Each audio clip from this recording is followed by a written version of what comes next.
William Shakespeare ने जब कहा था hell is empty and all the devils are here, तो शायद उन्होंने सोचा भी नहीं होगा कि एक दिन ये बात इतनी सच होती नजर आएगी।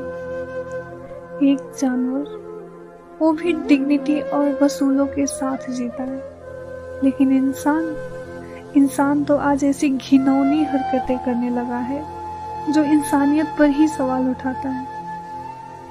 जब कब्र में के डेड बॉडी सुरक्षित नहीं है, तो फिर एक जिंदा इंसान अपनी सुरक्षा को लेकर कैसे सेवल हो जाए। और जब कल्प्रिट से ये सवाल किया जाता है, अगर तुम्हारी बहन के साथ कोई ये हरकत करता तो तुम क्या करते? You know what the answer was? मैं मार डालता उसको। क्या था उसका रिप्लाई? मतलब सोचने वाली बात है कि जो इंसान दूसरों के लिए ऐसे काम कर रहा है, वो अपने परिवार के लिए कुछ और ही सोच रखता है। ऐसे लोगों को क्या कहना चाहिए? शायद उन्हें अपने आईने में देखने की जरूरत है, ताकि वो समझ सके कि जो दर्द वो दूसरों को देते हैं ना, अगर वही दर्द उनके अपने परिवार पर आए तो उसका असर क्या होगा। इसी तरह से एक दिन की बात है, जब हम लोग एक संस्था में विजिट के लिए गए थे, और इस संस्था में जो ऐसे स्ट्रीट पर के लोग हैं उनको रेस्क्यू किया जाता है। और ये शायद वो लोग हैं जो इस समाज के लिए इनविजिबल है, लेकिन अपने ही दर्द में डूबे हुए हैं। तो उस दिन पुलिस भी ऐसे इन्वेस्टिगेशन के लिए आई हुई थी उस संस्था में, क्योंकि one of the grandma who is mentally unconscious was raped on the street.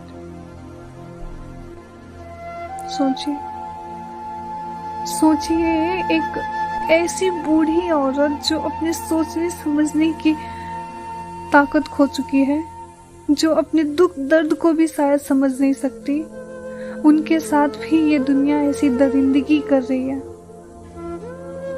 यार, इंसान जाए तो जाए कहाँ? क्या इंसानियत का मतलब सिर्फ जिंदा रहना है, या दूसरों को भी जीने देना है इज्जत के साथ? प्लीज कमेंट करके बताइए, प्लीज। और हमारे देश में एक स्लोगन काफी फेमस है, बेटी पढ़ाओ बेटी बचाओ। लेकिन बेटी पढ़कर भी कौन सा बच रही है? और बेटी पढ़ाओ कैसे? हर माँ बाप का सपना होता है कि उनकी बेटियां पढ़ लिख कर एक अच्छा मुकाम हासिल करें, लेकिन एक गरीब माँ बाप अपनी बेटी को पढ़ाए या फिर उसके दहेज के लिए पैसे इकट्ठे करे। ये समाज ने क्यों उनको दहेज के बोझ के नीचे दबा दिया है? जब डॉक्टर मौमिता के पेरेंट्स जैसे मिडिल क्लास फैमिली अपनी बेटी को पढ़ाने की हिम्मत करते हैं, तो वो उसके सपने को सच करने के लिए बहुत कुछ दांव पर लगाते हैं। वो अपनी बेटी को एक ब्राइट फ्यूचर देने के लिए अपने सुख सुविधाओं को कुर्बान कर देते हैं। लेकिन जब लड़की पढ़ लिख लेती है तो नेचुरली उनके सपने भी थोड़े बड़े हो जाते हैं और एक्सपेक्टेशन हाई हो जाती है। वो एक्सपेक्ट करने लगती है कि उनके जीवन साथी उनकी बराबरी का हो। लेकिन जब समाज में इन अनमोल रत्नों की डिमांड ही इतनी हाई हो, तो कैसे एक मिडिल क्लास परिवार अपनी बेटी के लिए बड़े सपने देखे? मैं ये नहीं कह रही कि सब लोग ऐसे होते हैं। हमारे समाज में कुछ जेन्युइन लोग भी हैं जो ये समझते हैं कि एक माँ बाप अपने जिगर के टुकड़े को उनको सौंप रहे हैं और उनके लिए इससे बड़ी दौलत कुछ और हो ही नहीं सकती। ये लोग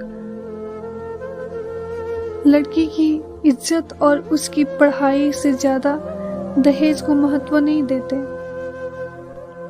ये लोग अंधेरे में जलती एक दिए के जैसे होते हैं, जो लड़की के माँ बाप के लाइफ में एक उजाला लाते हैं। ऐसे लोगों के लिए दिल से इज्जत निकल कर आती है, क्योंकि वो समझते हैं कि इज्जत पैसे या फिर दहेज से नहीं बल्कि इंसानियत से मिलती है। ये लोग लड़की को इंसान की तरह ट्रीट करते हैं, ना कि दहेज के पैकेज की तरह। लेकिन साथ ही कुछ ऐसे टॉक्सिक लोग भी हैं इस समाज में जो लड़कियों को दहेज की आग में जला देते हैं। वैसे कहने के लिए तो हमारे समाज में बेटियों को लक्ष्मी का स्वरूप माना जाता है, लेकिन ऐसे लोगों की वजह से लक्ष्मी की पैदाइश पर माँ बाप रोते हैं, लेकिन यह आंसू दहेज के बोझ का होता है, सोसाइटी के उन अनरीजनेबल एक्सपेक्टेशन का होता है और संजय रॉय जैसे दरिंदों के खौफ का होता है, जो घर की रोशनी, घर की चिराग को अंधेरे में बदल देते हैं। हम सिर्फ अपने सोच को दूसरों तक पहुंचा सकते हैं, लेकिन बदलाव तब आएगा जब लोग अपने एक्शंस को भी समझने लगेंगे। At last, I want to highlight a quote said by Dalai Lama. Our prime purpose in this life is to help others, and if you can't help them, at least don't hurt them.